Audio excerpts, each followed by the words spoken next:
Welcome to my channel, everybody. This is an episode of The Group, nameless as yet. The purpose of this project is a detailed reread of all of the books in the Song of Ice and Fire series. We are today specifically looking at the third chapter of Sam's in Feast for Crows, which is in the middle of that book, and we feel that there are a few key points that would be interesting to discuss from this chapter. So I would like to welcome you to the group. I'll introduce myself first. My name's Claire Gray.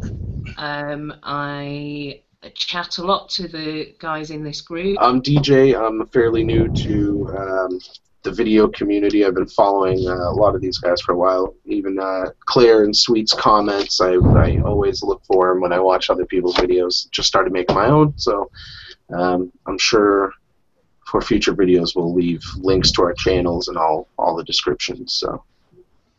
All right, I'm Don the Kraken Wit. Make Song of Ice and Fire videos. Greyjoys all the way. I've done a couple collab videos before, mainly my shooting the shit. I was on a Mercy video with Claire, Maester Payne, and Tony, and these are my favorite people to talk to about Song of Ice and Fire, so I'm glad to be here. And I am Maester Payne. I used to make videos. And maybe one day again I will, but I don't right now. But I am overjoyed to be with these guys talking about this great series of books. Yeah, and my name is Anne, or Sweet YFT. It's the first Song of Ice and Fire video that I make, and I'm really glad to be talking about the books with you guys. In this chapter, we have Sam in. Yeah, that's good. Yeah, that seems to be good. Requests Sam to find out information about the dragons, and Sam heads out in search of this and has a confrontation with Darian in the Happy Port, I believe it's called. And chaos ensues, and it is what I think, and I think we all think, is a very great chapter filled with meat. And Claire is back. Hello. Yeah. Hey, good to see you again. So if we look at the first part of the chapter, the scene is in the room in the inn with Sam and Gilly and Eamon, where Sam's waiting for Darian to come back. Does anyone want to say anything about this part of the chapter? Anything that you found? Any key points that you want to raise?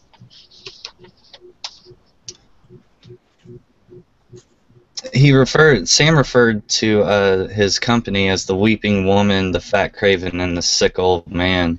I mean, like, I think Sam has been basically beat up and stressed and distraught. Like, you can tell that he's really give out at this point. I mean, I know it's previous to this chapter, but there's a fair amount of trauma from the trip to Bravos around Skagos. I don't know if anyone wants to say anything about that, or Anne, you were saying something about the maps and the journey. Just doesn't seem Well, to... actually, it was just I only worked on his journey in Bravos. Right. Yeah. That's. I will say, I remember later in the chapter he does mention more specifically the storms they went through, like crazy thunder coming from all directions, and at one point he actually mentions it past a certain point the ship exits a storm and it's just covered in ice, almost like the entire ship is an icicle, it sounds like by his description. So I thought that was kind of interesting. So you can tell winter's really hitting even this area of the world. Well, Bravos itself is fairly northern, even though it's across the narrow sea, but it's... I think winter does affect it in general, although I'm not positive on that. It's completely across to where the twins are, like straight line. Yeah, so that's actually not that far north. Half north. Yeah. No, that's lower than the neck. Yeah. If we think about the condition that they arrive in Bravos, and we think about Aemon. He talks in the chapter. He regrets leaving the wall, and Sam kind of references this as well. He was fine. He's old, but he was fine when he was at the wall. He had his wits about him, and he wasn't ill. As soon as he left the wall, things started to go wrong really quickly. And fair enough, it's a big upheaval, a huge journey for a man of 102. Yeah, I believe what he says is that fire consumes, but ice preserves, I think, or cold preserves. Exactly. Does anyone want to say anything? I mean, I feel that this possibly links into the magic at the wall, absolutely, and also might link into the bodies that are in the ice cells at the wall, ice preserves. I think even more than... Might link to the longevity of the age of people at the wall. That line definitely stuck out to me, I'll say, especially because he's a Targaryen and he talks about how fire consumes, but the cold preserves. And it was just interesting because he's a Targaryen. It's weird that he's talking about fire and cold like that. Stuck out to me. There's also, you raise a good point, and this coming from a Targaryen, but this is a quote from him. Why would the gods take my eyes in strength, yet condemn me to linger on so long, frozen and forgotten?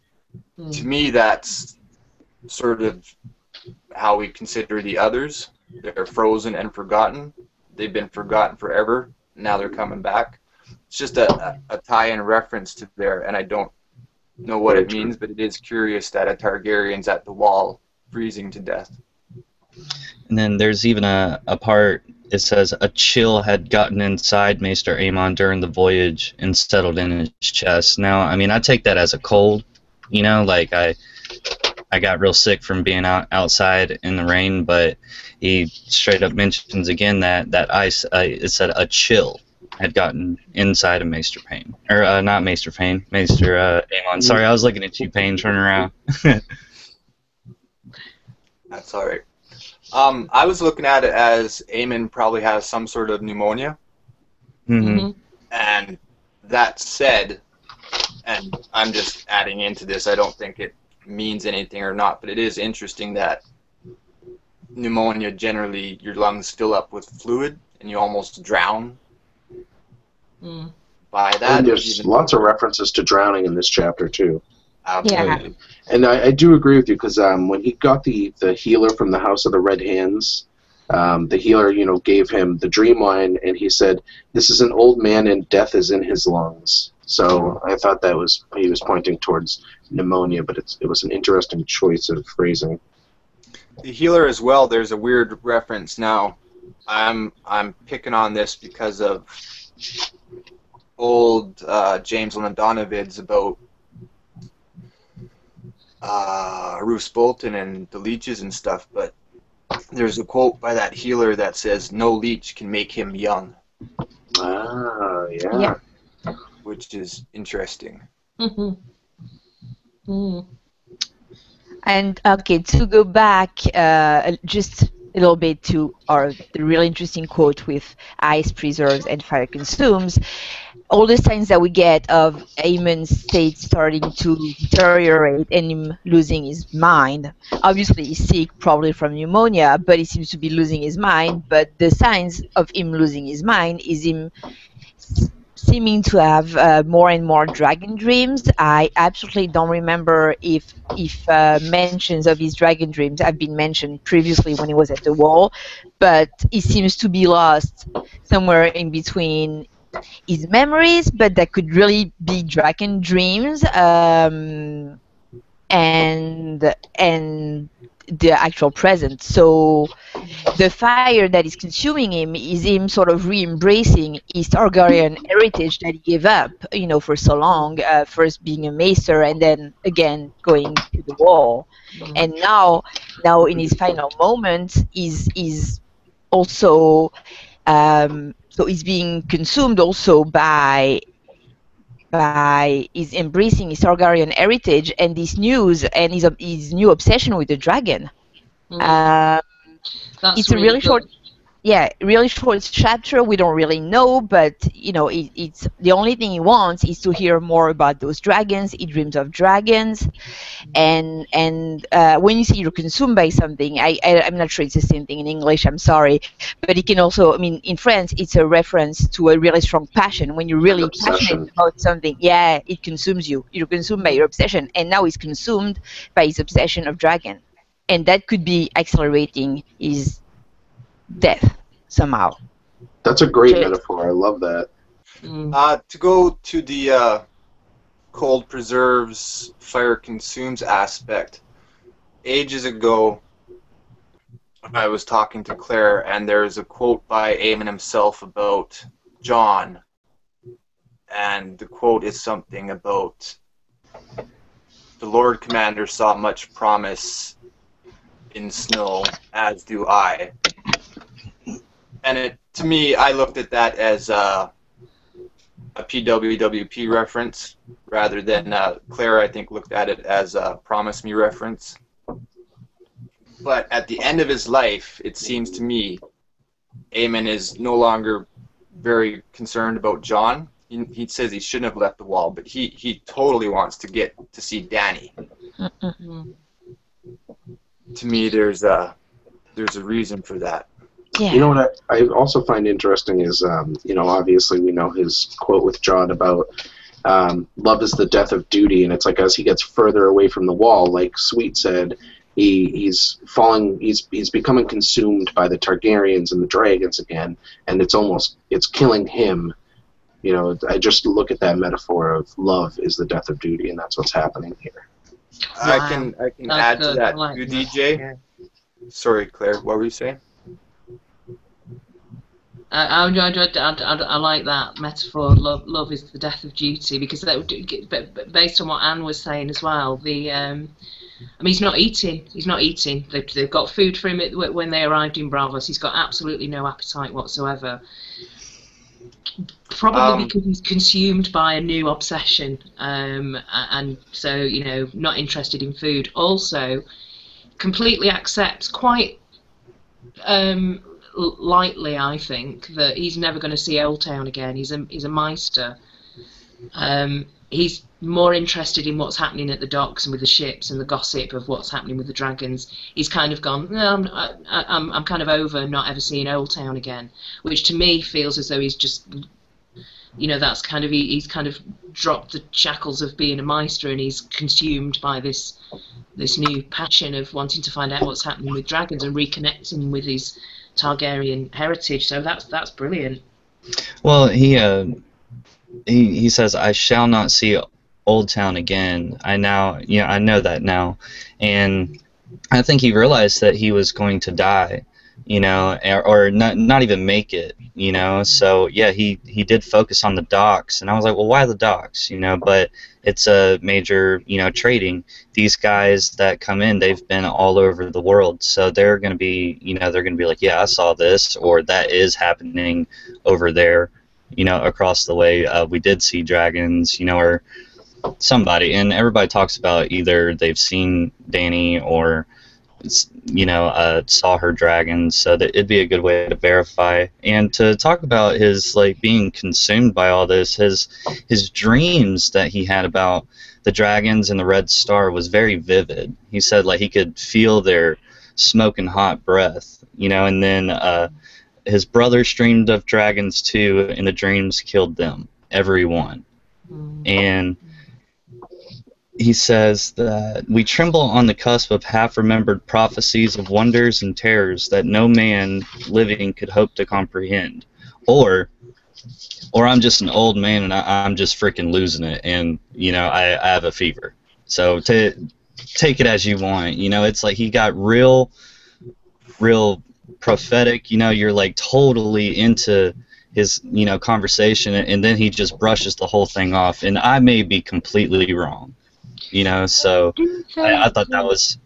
No, that's a really interesting point, I think, but bear in mind that the healer has given him dream wine, so this is going to exacerbate any dreams that he has. They're going to be quite trippy and quite vivid. He's just waking up from it.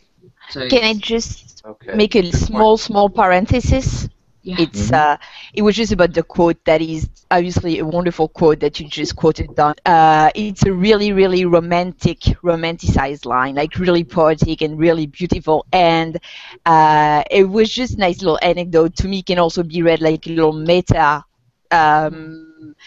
metaphor by George, and like George as a writer, being in a stage of his life in between him writing as a young man and full of dream, and his writing being really, really romanticized, all human relationships being really romanticized in his earlier work, and coming at a point in his life where he's like, or not, you know.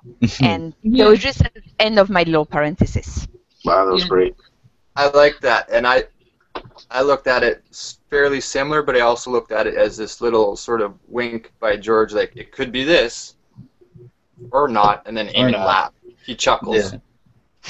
It's just or not. And then I also took it. I was like, did he just like take a stab at us? You know what I'm saying? Like us people that like the theories and the prophecies, and you know, we think about them, we love them so much, they keep us up at night. He says half-remembered prophecies and wonders, or not. Oh yeah. You know, and like just to throw it in all of our face. I was just like, George, like, come on, man. I think George does that a lot throughout his books. There's even another little quote here coming up later, which we'll get to when we hit sort of the middle part that sort of fits that too. Can I ask everybody, just to, as we get towards the end of this first scene, based on what we've all been discussing here, do we think, relating to Aemon and dragons and dragon dreams and Targaryens, do we think that anyone who has a dream of dragons, does that prophesize the death for the dreamer? That's a really good point, because Aemon says in this chapter that they all dreamt of dragons and they all died. It killed them all. Well, that would mean Daenerys and Tyrion are going to be out of the picture at some point. Well, Daenerys, has she had... Yeah, dragon dream in maybe her first scene, her first chapter, she has a dragon dream. Sorry, DJ. Yeah, no, I was just going to say, before we move on from this part, I just wanted to ask, I'm sure you guys have heard the theories about the glass candle and how you can use it to enter people's dreams and everything. And Aemon says, I mean, for the first thing he talks about in his dreams is that he dreamt of Old Town. And I was just thinking with Marwyn there and everything, did anybody think maybe it had anything to do with that? He says he was there with Egg and Duncan. I don't know why Egg and Duncan would be in Old Town with Aemon, though. It's kind of weird. I'm hoping that we get that story sooner or later. Yeah. True. Yeah, definitely. The dragon glass candles crossed my mind. I know it's really overused in a lot of theories, so I try to not. It did cross my mind, but I always try to think of other options because it's used for everything. Like, oh, it's Marwyn talking to you in your head. So. Yeah, there's not a whole lot of evidence. I mean, he literally just says, like, you know, I was in Old Town. He doesn't say anything other than that that's really strange to me, so... Yeah, well, you know, it could either be something that we'll learn that did happen in the past, that we'll learn hopefully, in a Duck and Egg story, or because dragon dreams are often prophetic, maybe it's metaphorically something about him, Dunk, and Egg that Sam will learn in Old Town that will be down the line important. At that point, we cannot really say, I guess, or it was just I did just think of this too, which is the fact that in the same paragraph that he says, I dreamt of Old Town, and him and his brother were drinking, and then he immediately just says, the ships, we will find our answer there. About the dragons, I need to know. So I don't know, you know, there could be something there if Marwyn is trying to push him down to Old Town. You know, maybe he's sending him to the ships or something. Again, this is all... A quick question.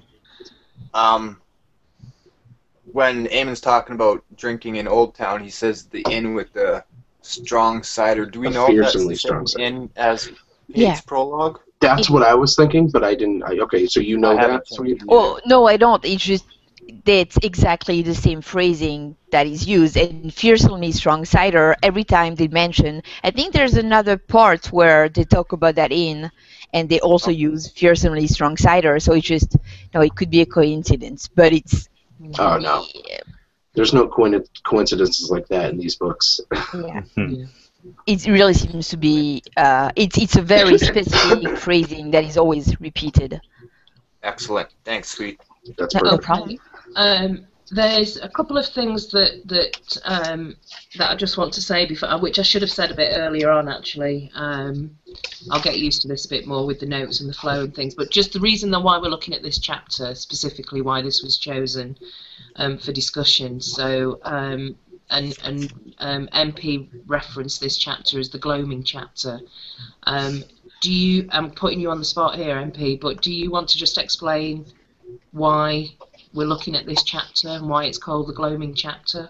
Well, we will get into it, but this is a question that I will ask all of you. Do we know, have we ever heard the phrase the gloaming before in any of the earlier or previous chapters? I Or is it hadn't. just this one? Not that I know of. It's mentioned twice in this one, though. Personally, I had to look it up to see what it meant. I was like, huh? You know, I've heard the term gloaming, but not in this book. I never even heard the term. So, And I find it very curious that it's in this chapter, which is dead center of Feast for Crows, which is halfway between a 7-book series. It's perfectly in the middle, and it seems to me that we've lived through spring and stuff up to this point, and there's repeated references now of night coming, and it's night in this And chapter. the cold. The Titan sounds his horn, and it echoes across the lagoon and wakes the baby, and does all this stuff. But yeah, I'd be curious to know if this is the only chapter where that phrase comes, I'm because searching. What the gloaming is the twilight. It's before night falls. Yeah, which- and actually, because I also looked for the word, it comes from, okay, I forgot which language it comes from, but it comes from the word moon in that language, and there are a lot of references to the moon in this chapter. Mm-hmm. There is, absolutely. Yeah. It's almost like the purgatory of day-night cycle. Yeah. It's like this strange in-between area. There are other aspects of why I found this chapter so great, but the gloaming, the phrase "the gloaming" is just very curious to my mind of why it's in this chapter. Yeah, usually he says dusk or twilight. Dusk or twilight or something like that, but in this one it's the gloaming. You were supposed to be back before the gloaming, but Did you say you've seen it referenced elsewhere, MP? no, I was asking if anybody else had. I'm uncertain. That's something No, we can keep an eye out in the reread too. No, it's not. That's Oh. something that's really easy because I have all that's like with the wildfire. So I could find your quotes really quickly with a word. There's no gloaming in any of the books except twice in that chapter. Excellent. Okay. Very good. Right. Very so cool. maybe And some if- significance there. If Yeah. that's accurate, do you know how cool that is? Like, I'm not saying that it's done on purpose, but the fact that it's dead center, and if it is done on purpose, how hard it must have been to fit this chapter in the very middle. That's crazy. Mm, No, it is. Yeah, it is really, really interesting, and that's it's in that book that winter comes, right? No, Yeah, it's You know, I believe, right? When we get the white, It's in Dance with Dragons. yeah, I think that's when the White Raven comes in the epilogue. well, but wouldn't that mean in this book too? Because this book and Dance You're of right. Dragons are parallel for a while. I'm pretty sure they mentioned the White Raven coming at some point in this book. Okay, there's just another couple of final things that I wanted to say about this section of the chapter. There was a couple of really interesting quotes from this that, to me, referenced other areas of the books. So, at the beginning, when Sam is talking about Darian being mightily pissed off with Gilly crying all the time, and he turns around and says to Darian, "Well, you'd weep if you had a son and lost him." And I just that just reminded me of possibly of Ashara Dane losing a baby, and the also when Sam's thinking about John at the wall, and about how suddenly John kind of toughened up and he's been a bit mean to Gilly and the baby. His heart's turned to stone. Yeah. I've got an answer for you, by the way. John's heart's turned to stone, which again, could that foreshadow John meeting Lady Stoneheart at some point in the series? Or possibly being resurrected like her is what I was thinking. Yes. Yeah. Or in either case, it's an interesting line without a doubt. Yeah. Something that we'll get into later on in this chat or in this discussion too, but I won't mention it now. But what is the reference of waking? Is it waking a dragon from stone? And who is that about? Yeah, waking the stone dragons. Yeah. Or yeah, waking a dragon from stone. All right. I think it's been mentioned by a couple people. But what's the character that's supposed to wake the stone dragon? Who's that supposed to be? It's part of Melisandre's prophecy for Azor Ahai, isn't it? Azor Ahai. Like, yeah, she was. Yeah. She said that at Dragonstone in like the first chapter in Clash of Kings. Okay, so on that point, Sam asks Aemon when Jon's heart turned to stone. Aemon says to him, "The moment you raised him up to be Lord Commander." So let's keep that in mind for later in some of our discussion. Yeah, you know what? I was going back to what I was saying about keeping an eye out for repeated words and phrases. Weeping and crying come up a ton in this chapter, all over the place. Yeah, yeah. So moons, weeping and crying. I'm just making notes for me sum up at the end. Okay. Right. Anyone want to say anything else? Any more comments, suggestions, ideas, discussions about that first part? Just that Aemon has reference to all of his brothers, some blood and some sworn, which will tie in later to events in the Happy Port with the battle between.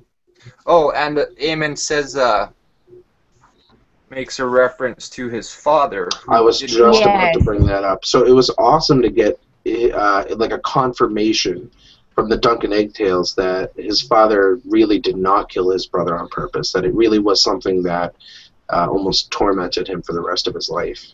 Yeah. And, very good point, DJ. And I'm sorry, I'm just trying to find it here, and I got it written down someplace, but he also says that his father never thought that that throne would pass to him, which is something I look at in a different field of vision, but I like that point of somebody who doesn't think that the throne's going to pass to him. Does that enable them to proceed in a different manner than somebody who's supposed to inherit the throne? Yeah, do you mean even his brother Aegon was the same? He was the fourth son of a fourth son, and I mean, you know, because he didn't think the throne was coming to him, it enabled him to go out with Duncan. That's the only reason he was able to go on those adventures, and he learned about the common folk, and he learned how to respect and be respected, I think, in that sense. Okay, I'm going to move us on to the next bit of the chapter. So we leave the inn, and Sam's got a mission to find out what the gossip is about from the docks about the dragons, and he decides that he'll try and see if he can find Darian as well while he's out there. So he's got a bit of a mission. Just as a transition, the last thing he does before he leaves, Aemon mentions a stranger waits outside the door. Sam repeats that line right before he walks out the door. Says the stranger waits outside the door, and then, like I said, I mean, one of the things that caught my eye was all the mentions to cats, and then he runs into Arya, and I really think that there's something strong there. Oh, absolutely. Yeah. Why do we think there are so many references to cats in Braavos? Good point. It's not just in this chapter. They do say that there are a lot of cats in Bravos, or at least Arya mentions it a lot in her chapters. But I don't. I really look at it as, I think there's a connection between her and cats, and I think George did put him in there specifically for her, almost. Yeah. Like whenever I hear cat now, I always think of Arya. Yeah. Because I was Even more thinking so than that. Catelyn? Oh yeah, that's very true too. I guess I really don't think of Catelyn, because Arya Arya brings up cats all the time, And Syrio, even to her, told her the story about the cat. The Sea Lord, the Sea Lord with the Sea cat. Lord's cat, yeah. Yeah, no, I was. Sorry, sweet. It's just to end up with finish with the cat when it's also mentioned that there are a bunch of cats in King's Landing, but the person mentioning it is Arya also. So yeah, it was just to agree with DJ. Those are the two mentions of cats that we have, and they're both through Arya's eyes. I don't know if we see cats in Ironhall though. Bravos is described as being as crawling with cats. So, and it's near a harbour, so that wouldn't be too difficult, I wouldn't think, to make that leap. But there are references to. There's a couple of things that jumped out at me about the cats in Bravos. One is that towards the end of the chapter, Sam practically trips up over one, and it hisses at him. So there's a cat. So if there's a connection with Arya and cats, and Arya's being quite kind and friendly to Sam and supportive of Sam and the Night's Watch in that chapter, why is that cat hissing at Sam? And also it's crawling with cats. So basically, is it Bloodraven? Is Bloodraven somehow kind of manipulating the cat population in Bravos? And was that a bad reaction to Sam because there's an issue there with Sam particularly? There's another quote about the cats with the two Bravos when Arya does appear, and she's giving them a bit of back chat, and one of them says, "Little cats who howl too loud get drowned in canals." Yep. I'm looking at that right now. Right as you said it, I was reading it. Yeah, that reminded me of Catelyn. Yes. And Arya, absolutely. And Arya says, not if they have claws. So maybe Catelyn didn't have claws. She never learned how to fight. But Well, actually, if you remember, Catelyn clawed her face. Yeah. True. Yeah. She did have claws, and also she howled quite loudly at the end. Nice. Yeah. Beautiful. That's so good, Claire. Thanks. Love that. What else do we want to say about the trip to Ragman's Harbour? So I will say, I mean, I could talk more about these cats, but I do want to say Sam, when he's still walking, so he has not bumped into the two Bravos yet, he actually says that he starts thinking, I should not think ill of Darien because he could be lying in some alley in a pool of blood or floating face down in one of the canals, which we know is how he dies. Arya kills him and throws him in a canal. So I just thought that was a really interesting little line in Sam. That foreshadowing. Touching on this, just goes to what Don said in the Mercy video, which Claire and I think both agree with him now, that it wasn't needle that she pulled out of her sleeve. But it says here that she's got a knife in the girl's left hand, a blade as skinny as she was.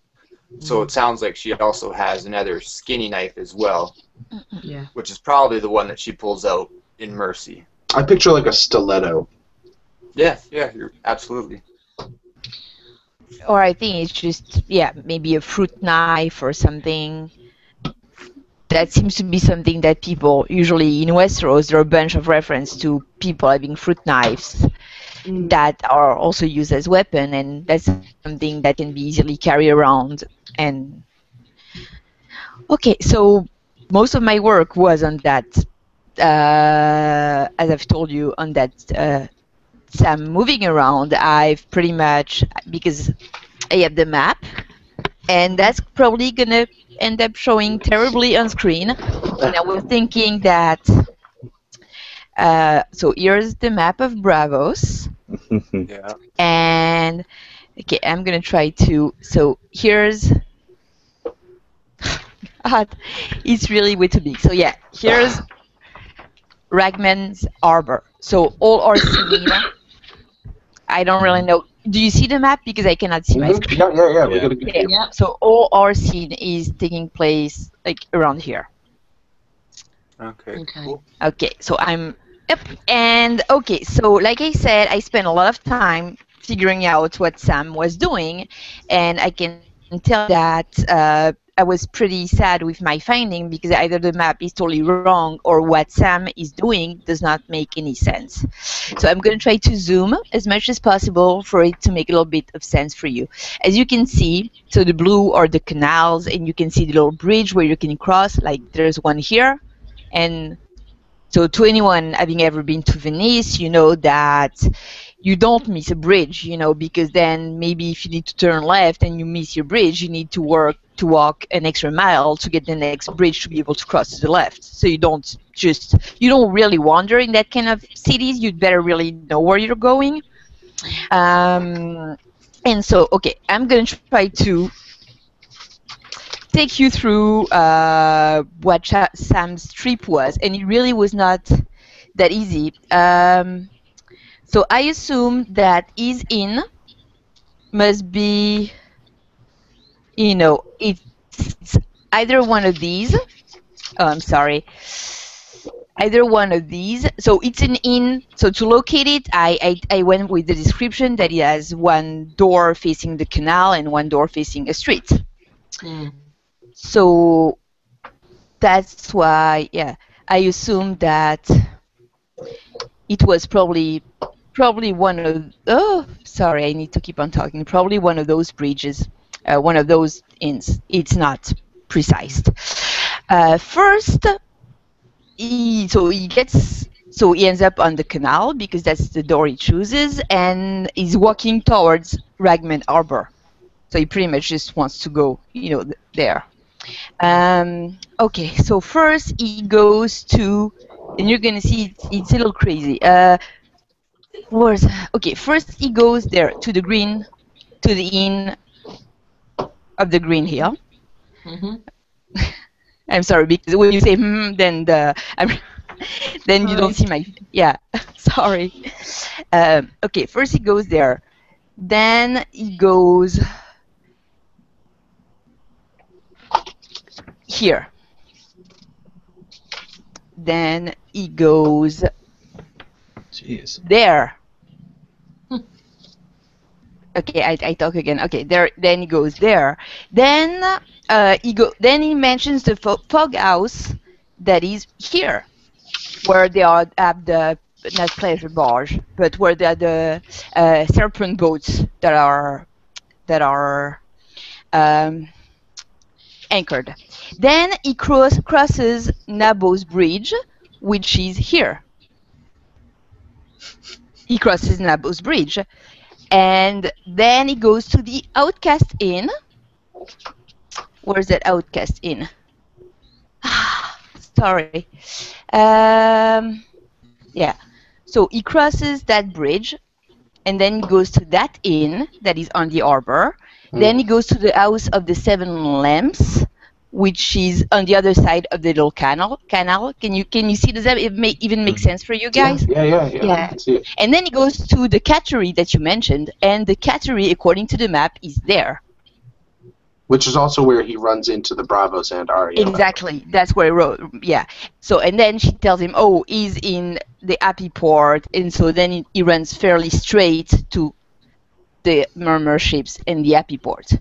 But that makes sense. But everything before is just, as you could see, He's all over the place. He's all over the place. It does not make, it's not logical. I mean, the guy doesn't know the city. He doesn't seem like he's been going out a lot. I mean, he sent Gilly to fetch some water, probably because he never wanted to leave Mr. Aemon.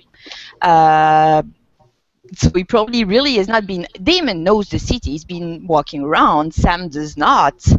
It's so we can assume that actually what we read really quickly took a long time for him to, walk there. Although it's fairly close, he needs to find the right place to cross, and he's going right and left, and it reminded me, although it's not really as dreamy, but it reminded me a little bit of Tyrion's scene on the Rhine, where they sort of backtrack, and I mean, like, it's not that scene is really real dreamy. This one is not, but Tyrion notices that like his travel is not making sense.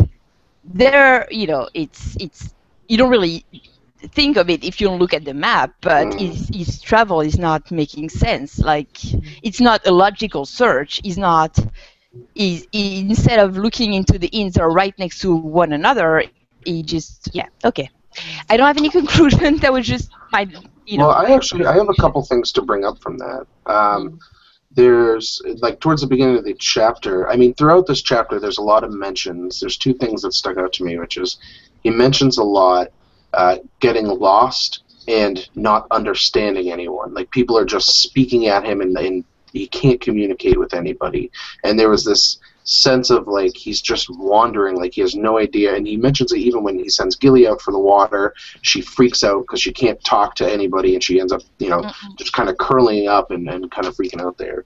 But he also mentions about Aemon's madness, that he was, I can't find it exactly at this moment, but he says something like he was lost. It's hard for me to remember these, but he basically talks about how Aemon was lost in his madness, and there's this sense of, like wandering and like can't find exactly what you're looking for, kind of a thing throughout the chapter as well. So I can't believe you did that much research on that map. Holy crap!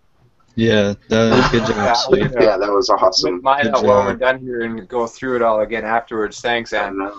Well, you're welcome. I am not as good with theories as you guys are, so I figured that could be something. I have the prop, something I could do. Fantastic. Well, I'm not good with theories. I just ask questions. Me neither. Yeah. Two theories. So, quite a special guest appears in this chapter then, Arya. Now, I remembered this very differently when I thought I remembered the chapter. She kills Darian off page, doesn't she? It's in an Arya chapter later in this book. It's in an Arya chapter, but you don't get the details of it. Doesn't she just bring his boots back? It's weird, yeah. So it's kind of strange because I had just finished Reread. I'm almost done with Dance of Dragons now, so I'm like doing a separate reread. But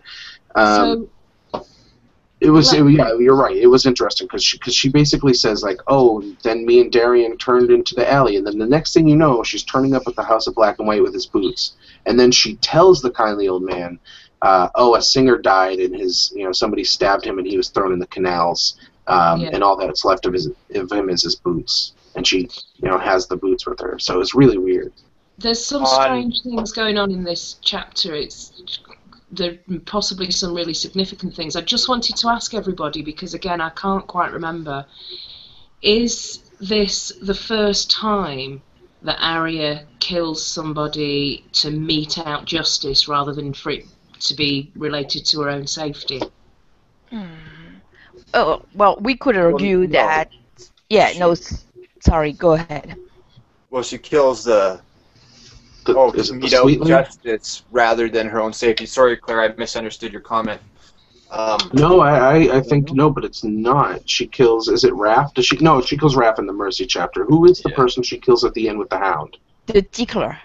Yeah, the Tickler. She kills the Tickler. But that's sort of... I guess that's kind of safety. Separate from what Claire's saying is, this is justice. She's doing what her father would do. He's a deserter. She kills him. Yeah, the rest is sort of like her hit list. It's almost like she decides to be...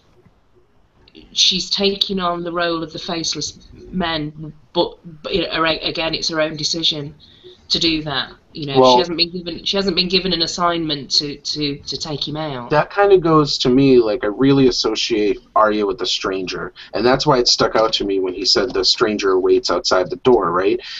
If you think of it like that, and you look at it as the stranger is just one iteration of the many-faced god, then she is killing on behalf of the god who is herself. She's choosing who deserves that death. She almost is the stranger, you know. So, Don, you're very quiet, so I'm going to come to you and ask you, was there anything in that chapter around the journey to the Happy Port when Sam bumps into the Bravos and an area that came out there for you? Was there any thoughts, anything interesting that...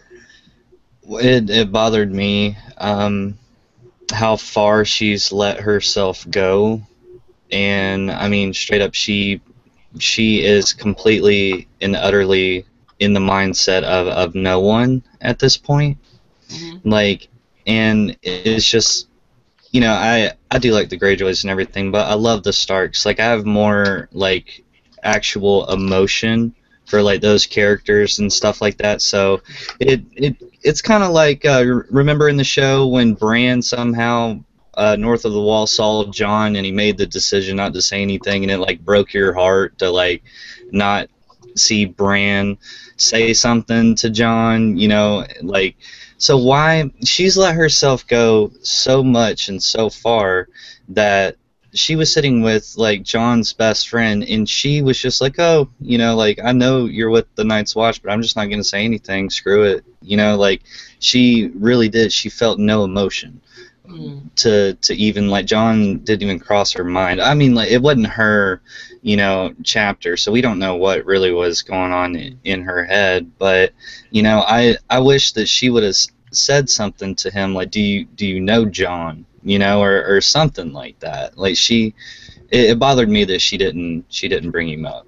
That's a great point. You know, I think I remember actually when she first got to Bravos, she was thinking about Ragman's Harbor, because lots of people from Westeros go there, and she was going to try to hitch a ride somewhere. It looks like by this point, I mean, she is no one. I mean, he even asked her. Yeah, you know, earlier she wanted to get to Jon. Like, that was her solution, wasn't it? Like, at the beginning of her crazy voyage, like, she was like, I need to get to Jon. You know, and then like, she could have gotten really good, valuable information. She could have stole away with Sam somehow, you know, like, to try to get back to the wall, you know, or to get with Jon. Arya has completely let herself go. Yeah. Oh, definitely. I mean, she probably could have convinced. Convinced Sam to backtrack, go to the wall, saying, "Oh, I'm Arya. I need saving. You know, bring me to my brother Jon." And Sam, being the really helpful, generous person that he is, probably would have done it. So yeah. Actually, you know what? I gotta say, Don, I gotta say, you know what? This goes. I disagree with you a little bit, because I think that she's not completely gone. For one thing, her answer to him is no one. She says, "I used to be someone, but now I'm not." So she still has this. She's still there. Like, Arya's still in there, and even in her chapters, you see her. She remembers she has the wolf dreams, and she's killing people that she's had on her list. So Arya's definitely still there. This is almost her gloaming. She's in that area between Arya and what she's going to become, the no one.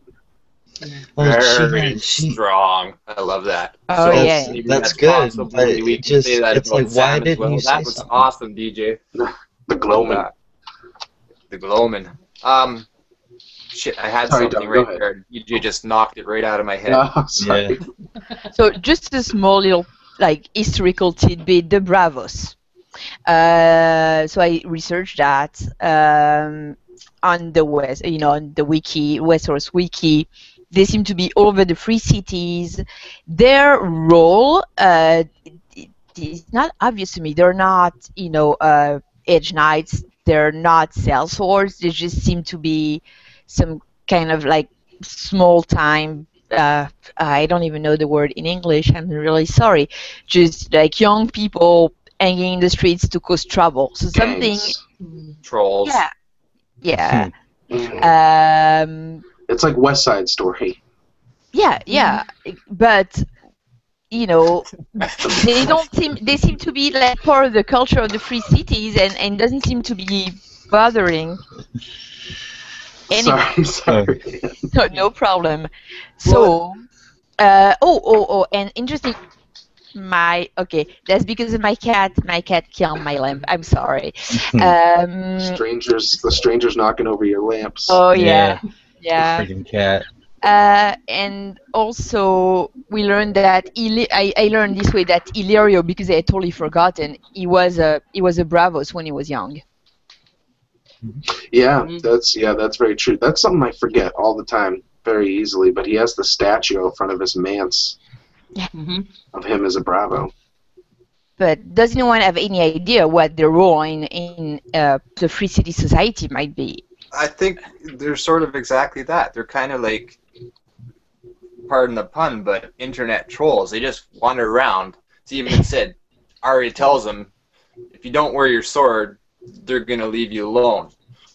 If you challenge them, then they sort of come and fight and everything like that. It's a lame metaphor, but it actually kind of fits. I've just dealt with a bunch a couple weeks ago, so Oh, it was funny. Even the name, like the Bravosi, but they just walk up and Sam even thinks to himself, don't touch your sword. If you touch your sword, then I'm going to have to get in a fight with them. And Ari says, just don't carry your sword. Which, by the way, MP, he says at one point, after his encounter with those two Bravos and he starts running to the Happy Port, he said he had to keep his hand on his sword to keep his belt up. So he's running with his hand on his sword the rest of that way.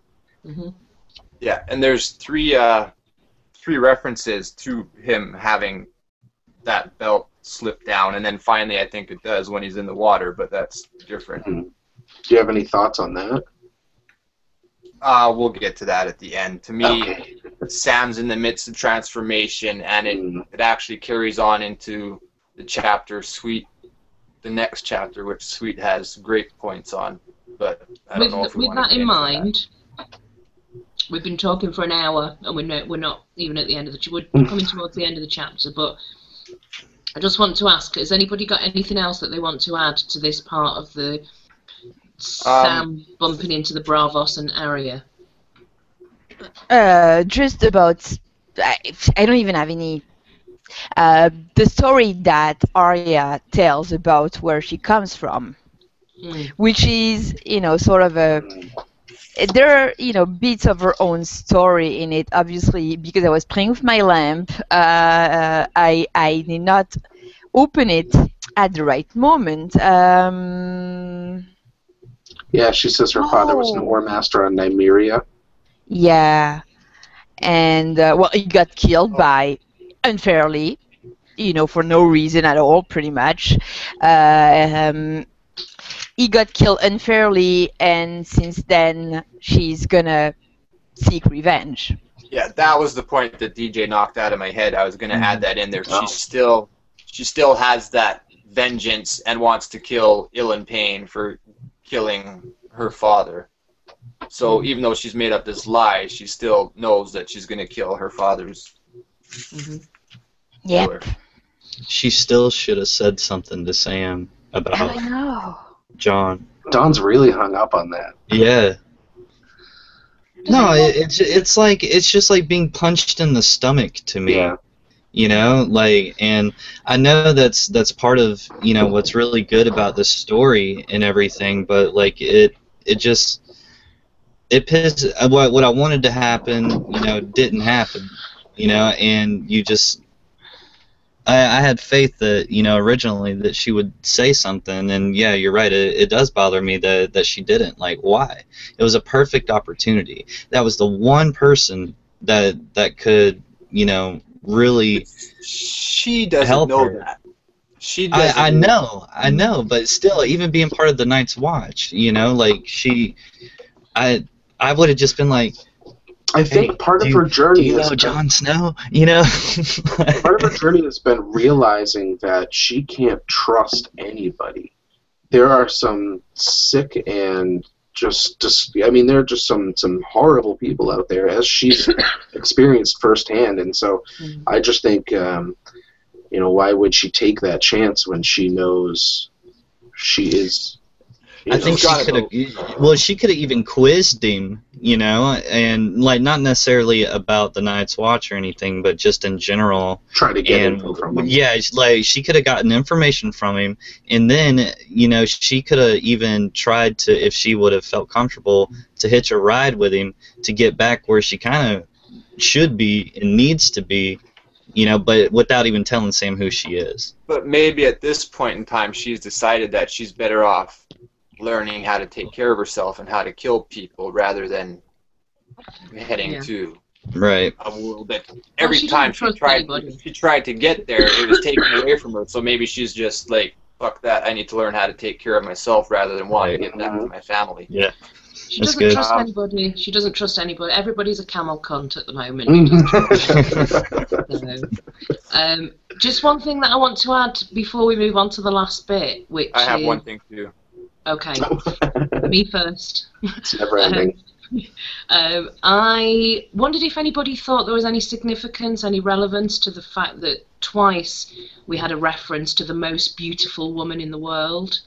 And that it's somebody called the Nightingale. So she said randomly, make sure if anybody asks you who the most beautiful woman in the world is, make sure you say the Nightingale. And then her father died.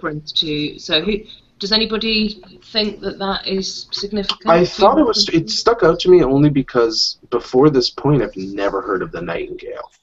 As far as I know, this is something completely new, and this is just... I don't even remember hearing it later in Arya's chapters. I don't remember it ever coming up again, even. Or in Cats of the Canal.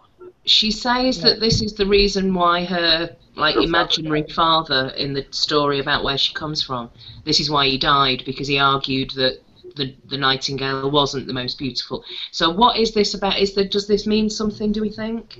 I don't know, but it seems to be something that the Bravostis take on, correct? Like they will ask the question, who is the most beautiful woman in the world, and you're supposed to answer the Nightingale. It's almost like gang signs. Like you're supposed to be able to answer correctly if you're one of them. Definitely, that's the way I took it.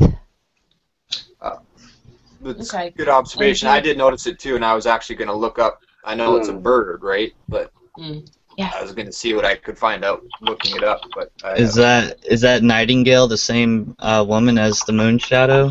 I don't think so. No. Yeah. No. Actually, it says that I just wiki of Ice and Fire. The Nightingale is a famous courtesan in Bravos, renowned for her beauty. Okay. That's it. She's just a Bravosi. Oh, Darian once played for her actually at the House of Seven Lamps. So yeah, apparently it is a real person, but I don't remember this coming up that much. Where is it now? This is the one quote that I wanted to mention that I said tied into kind of beginning. With us, Claire. She just disappeared. But to me, this is sort of another George speaking to us in his tone and a little inside joke to him. But none of the polemen understood his High Valyrian. Understands my writing.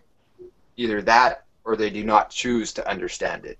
I just kind of love that myself. Yeah, but. yeah. So he took 2 jabs at us.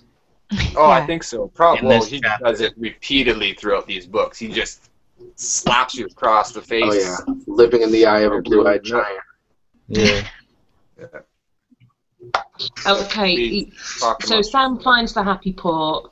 He walks in and he finds Darian with the sailor's wife wearing Darian's cloak. So he's effectively married her for the evening. Sam then goes into kind of berserker mode, completely out of character, and he ends up getting dragged out of the fight. He gets knocked out and he gets dragged out and he ends up in the canal. And this the end of the chapter. Somebody pulls him out of the canal. So this is what happens at the end here. What do we think about his encounter with Darien? Anything that came up for anyone? Well, I know that now that we're talking about the sailor's wife, I do know that MP, annoyingly, who's gone for a cigarette, but he'll be back in a second. His feelings are more, rather than the sailor's wife actually being somebody revealed as a hidden character. He's back. You're supposed to draw parallels, kind of. Yeah.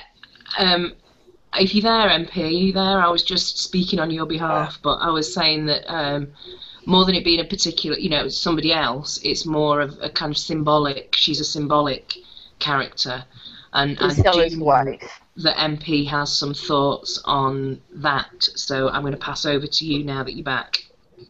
Yeah, well, absolutely, and we've all discussed it before, but I think she sort of links to my personal theory about Ned marrying before he wed Catelyn, and that having to be broken up because he had to seal the alliance, which also ties into earlier where Aemon says, or his father didn't know that he would ever inherit the throne. Ned didn't know that he would ever be Lord of Winterfell, so he was possibly able to marry this woman, and then Brandon dies and his whole world changes, which is what happened to Aemon's brother too. It's another tie-in. Aside from that, that's my only grasp at her, besides these two brothers, which is also mentioned earlier, fighting over duty, whose duty it is, and you have to, which I think was one of the greatest scenes, all the chaos around it. These two brothers, you have to do your duty, you have to do your duty. And yet he doesn't, and he dies for it. I just think, based on your observations previously of that, and the sailor's wife and the symbolism, on the very recent reread of that chapter for me, that quote really jumped out. So he meets Darien. Sam is completely horrified about what he sees and what's happening, and Darien says, "Well, we're only wed for a night. Even in Westeros, nobody takes your head for that." Well, actually, maybe they do, Ned. So I thought that was nice. Yeah. Okay, nice. That's beautiful, Claire. Mind blown. Yeah, but you would have to elaborate a little bit more, to not get all the comments like, "What are you? That's stupid, crazy." So, oh, forget it. We're gonna get those comments anyway. Just let them come. Yeah. No, I know, but can you please elaborate a little bit more on that? Okay, so maybe, Ned, you walk into the scene, he's had a drink, there's the struggle between duty and love/lust, and you think back to Ned and Robert in the Vale when they were young. They were brothers, possibly. And we don't know. I'm not talking about anyone specific here, but I'm just thinking perhaps there are parallels to a young, lusty, perhaps a drunken Ned who got involved in a relationship that was very brief. Maybe there was a marriage. And what Darien's saying is, well, don't worry about that because it doesn't really matter, because no one in Westeros is going to take your head for that. And actually, Ned does ultimately get his head chopped off. So, I think. Yeah, you're not saying he got his head chopped off because of this, but it's an interesting line to draw between the fact that this might have happened and eventually he does lose his head in Westeros. I mean, agreed. I don't think any of this is literal in this sense. Sorry, Anne, go ahead. No. I was agreeing with you. It's not literal, but if you take it just one step further, he felt so. I don't really agree with that theory, but I'm not, like, right now I'm going with it. Yeah, he did lose his head because he was too strict on honor and rules, and maybe he was too strict on, and he refused to play the Game of Thrones. He could totally have been, I'm sure Littlefinger could have worked it out so he could have, his head, no problem. But no, he was so bent on honor, and it's not even a stock trait, so it's really his thing. So it's something because of a trauma of his past, and it could be that. So yeah, literally, He it lost could his have head. caused him to be so obsessed with honor that it made him lose his head. Yeah, yeah. And conversely, it is Sam who's doing the honorable thing here, and Sam still has his head. Yeah. So my theory could be completely wrapped around, and it's some different sort of order of brothers that was doing something. A quick question I wanted to ask, because something you said mentioned it, but it's said that Ned and Robert were even more than brothers. Does anybody have any idea what that means? They were lovers. Stop And it. kneel down before him in the crypt. Oh, jeez. And he kneeled down. Oh, jeez, man. Well, you've got to think of brothers in the sense of we have brothers that are sworn by blood and brothers that are sworn by honor and duty. So, You know, I definitely think that I don't think it means what I think it means is metaphorical because because they were fostered together. It's even mentioned Robert really didn't care for either of his real brothers. Ned was his brother, and that was the brother he chose and the brother he loved. And I think not that Ned didn't love his actual brothers, but it was similar for Ned. Like Ned just spent so much time with Robert that that's his real brother to him. Yeah, it's always said that Ned was real close with Lyanna. How do we pronounce that? Lyanna or Lyanna? Lyanna, whatever you want. Say Lee, but yeah, it's never said. She was close with Brandon, but he didn't seem close with Brandon or really with Benjen until when they were young. yes, it's said that even when Ned married Kat, her opinion of him was that he was at odds with Brandon. Yeah. They're just two different. Yeah, was Ned the quiet wolf, right? Yeah. By all accounts, Brandon didn't really seem like that great of a guy, honestly. The more you learn about him, the kind of shittier he seems. Yeah, I agree. I'm going to move Especially on with because Lady I think this Dustin. is an issue that we'll probably come back to several Yeah. times.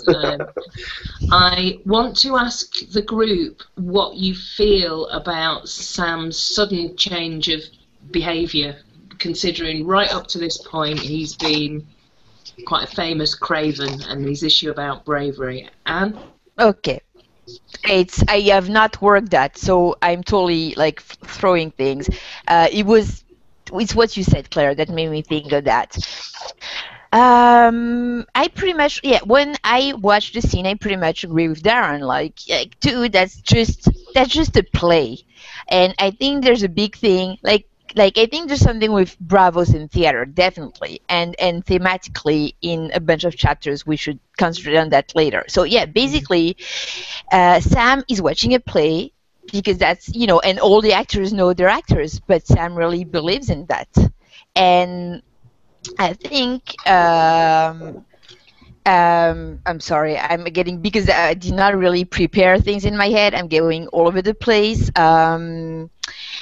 I want to go back to something I forgot to mention earlier. I'm really, really, really sorry. It's in the first part, and I forgot to mention it. I was really surprised by Sam thinking, I'm just going to read. As a boy, Sam had read a history of Bravos and dreamed of one day coming here. He wanted to behold the Titan rising stern and fearsome from the sea, glide down the canals in a serpent boat, past all the palace and the temples, and watch the Bravos with their do their water dance, blades flashing in the starlight. It's like, so when he was young, he seemed like Bran, he wanted to be a knight, and he seems, so that really surprised me, because from my took, I thought Sam was like really not, almost like Renly, not the gay part of Renly, but like really quiet, liking to play like girls games, and but there he seemed to have been like a little boy who liked little boy adventure stuff.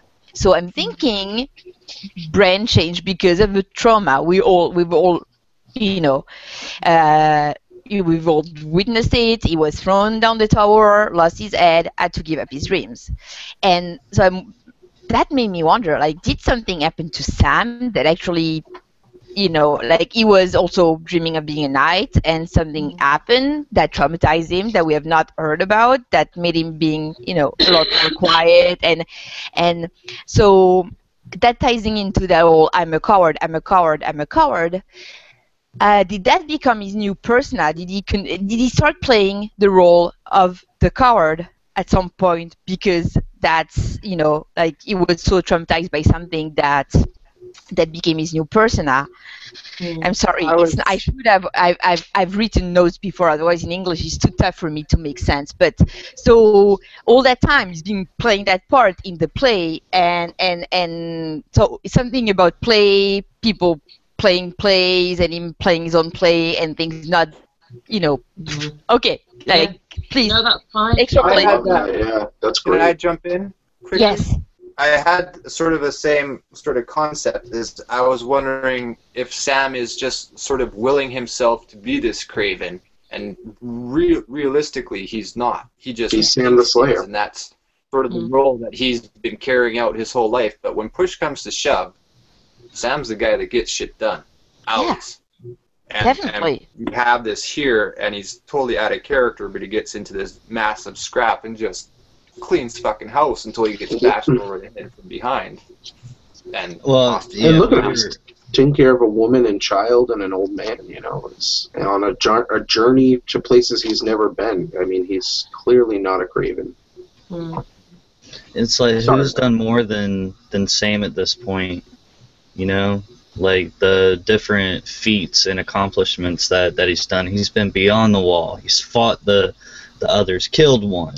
What I'm saying? Like, now he's sailing over to Bravos and all this stuff. It's like he's accomplished more than most of the characters in the story. Individually. Like, I mean, yeah, we know Danny's like running over conquering lands and everything.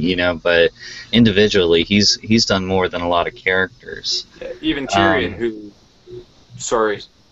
stops at the wall and doesn't go any further. Yeah. He sort of has the same arc as Sam, but Tyrion never gets past the wall. Sorry, Don, didn't mean to interrupt. Go ahead.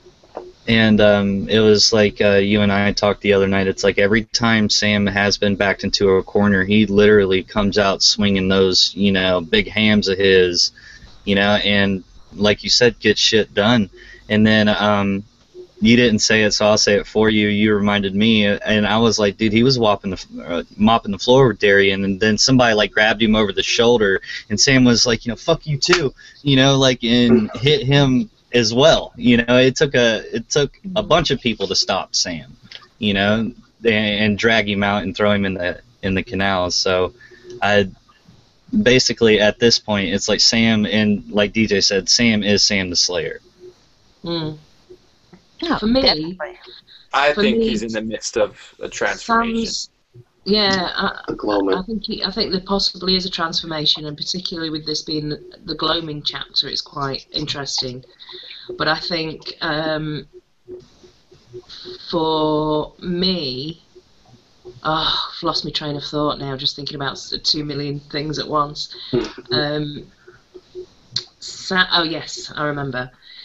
It reminds me, Sam's behaviour in this chapter reminds me of the conversation that I think it was Rob or Bran had with Ned when they asked, like, Father, is it possible to be brave when you're frightened, when you're scared? And Ned said that's probably the only time that you can be really brave, and that just really reminded me of Sam in this chapter. And a craven is always afraid, right? And therefore Sam's always brave. Yeah. Therefore, absolutely. And Aemon in this chapter calls Sam brave. He says, I need you to do one last brave thing for me. And it's not a brave thing. Technically, he's just supposed to go find out some information. It's not like he has to go fucking beat an army or something like that. Yeah. Just go out and get some information. But Aemon says, one last brave thing for me.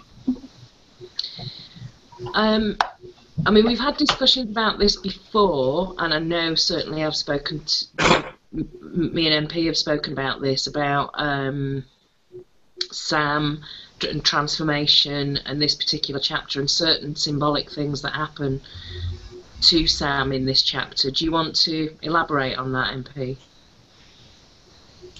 You'd have to refresh my memory. Okay, we were talking about interesting conversation about who may or may not be a candidate for the last hero. Okay, well, thank you. And first of all, do you guys know much about the last hero? No one knows much about the last hero. Do you consider him as Azor Ahai or separate? Separate. Separate. Interesting thing about the last hero that I just saw today getting ready for this. He had 12 companions. So that gives us another 13 reference. 12 companions, a dog, and a horse. Yeah. All of who die, and he's the last one standing. Claire and I had discussing the last hero before I dug into this, thinking Sam being the last person you'd expect to be a hero, so you have a last hero that way. Sam's also waits to the last second before he reacts to anything. Like, he has to get backed up against that wall, and then he comes out swinging. But I think that was sort of about the extent of it. Well, we were talking about symbolism in terms of the born amidst salt and smoke. So lots of descriptions of foggy, misty weather in Bravos. And lots of canals. Lots of canals. Dawn actually initially made note of that. Yeah, well, after well, you know, canals, freshwater, that's not really the sea, but well, it's brackish water. Yes, it is, yeah. There's a reference earlier in the chapter to be in the harbour, braving salt spray and wet winds along the waterfront. So obviously that's sea, salt water, but also when he's in the canal, Sam describes it as being cold, as the water being cold and salty. Mm-hmm. And Don, do you want to make the point you talked about the other day? No, he when they threw him over the canal, he flew face first into the fog. So there's, you know, I considered that a Smokey reference. Payne, is that what you were talking about? Yeah, when we had our discussion the other night. Yeah. Yeah, he like goes flinging over the side, you know, and flying headfirst through the fog, you know, and for half a heartbeat he saw black water underneath him. Hmm. So there, it was immediate, you know, smoke and salt. There are several references, as we've already mentioned, to drowning. I think it's just worth pointing them out. Earlier in the chapter, Sam gives Eamon a drink of water and he says, "Enough, you'll drown me." I took a note on that too. Then later on, little cats who howl too loud drowned in canals. And then when he gets pulled out of the water, the first thing that he says to Zondo is, "I haven't drowned, I haven't." So, but even when he did, he says, "I'm drowned." At that point is he actually sort of his last thought is, "I'm drowned." Yeah. And that's he definitely drowned. Then he did. Yeah, he blacked out and everything. He got resuscitated. Yeah.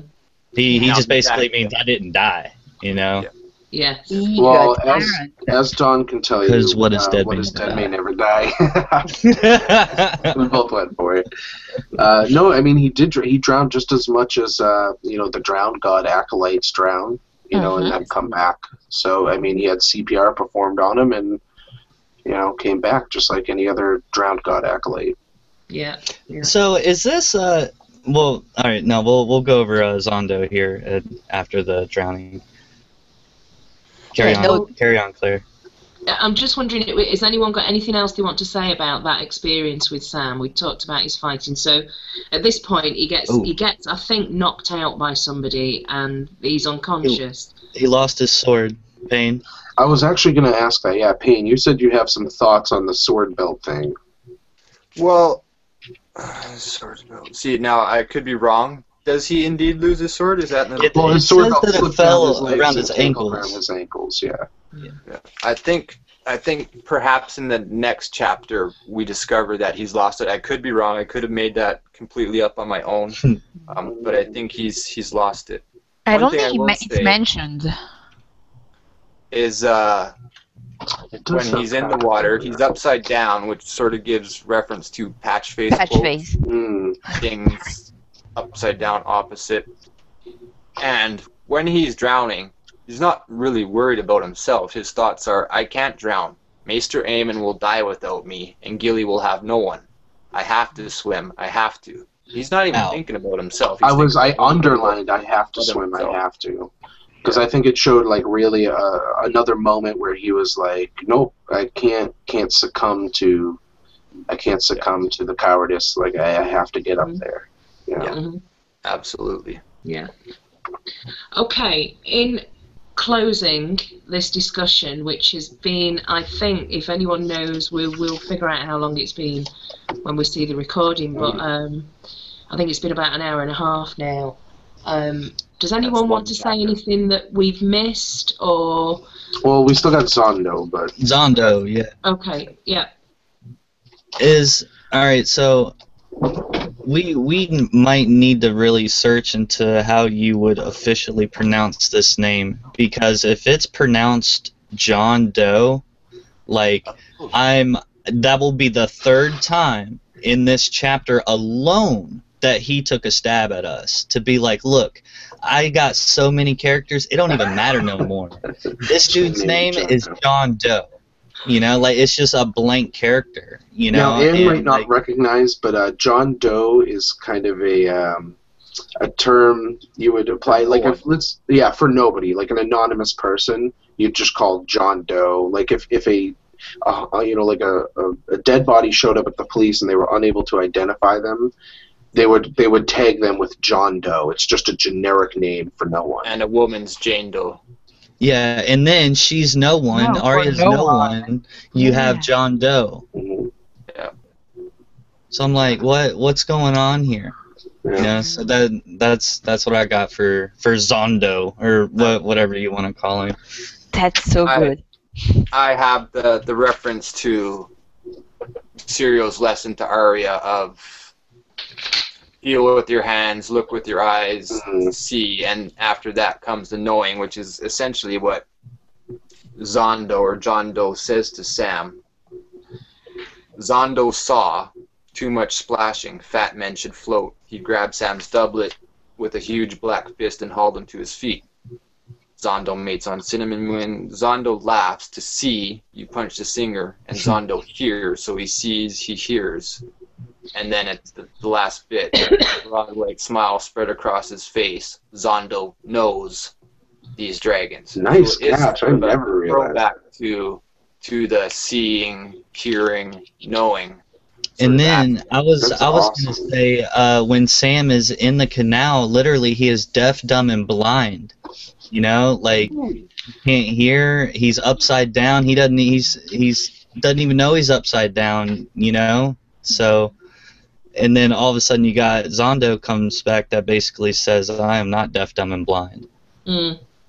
Yeah, because he also says Zondo speaks, so it's four things: Zondo speaks, Zondo hears, Zondo sees, and Zondo knows. Yeah. So yeah, that's really brilliant. harking back to, that's really good, back to Syria. Incredible. Wow. And doesn't that also remind us a little bit, because the other people from the Summer Island don't seem to be speaking in the third person, right? So doesn't that remind us a little bit of Jack and Agar? A man knows. Yeah. Yeah, definitely. Brilliant. Jack and Hagar. What's the Lorathi, by the way? Where's Lorath? Oh, I need to pull out. Lorath is north. I can pull out the It's map. actually not far from Bravos. It's just a little bit to the east. So that's why they're fairly similar accent to Syrio. And Yeah, they really are not far if you look at the map. So it's a little bit southeast if you just... So it's on like the very tip of Essos, sort of like how Bravos is.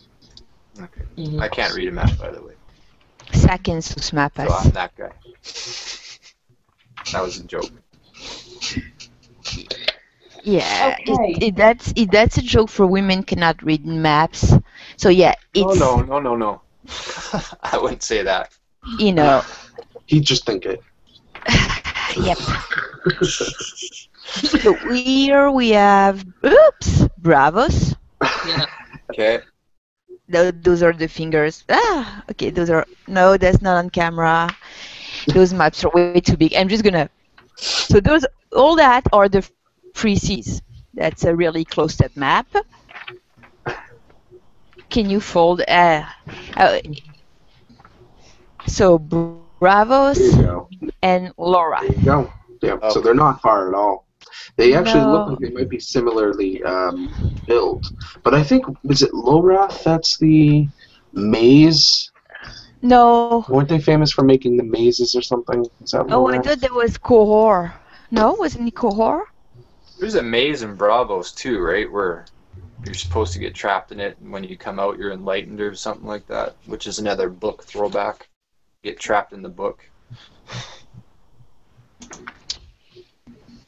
Yeah, ancient Lorath was inhabited by people known as the Maze Makers, who created mazes in the islands and I on remember mainland that. Essos.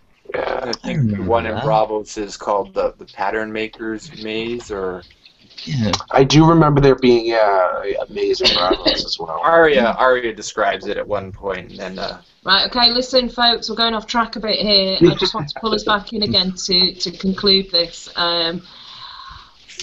We're going to spend 5 minutes just mopping up anything. So anything that we've missed, any points that you wanted to make that we've not covered, any comments or suggestions that you want to make No. for this chapter? No?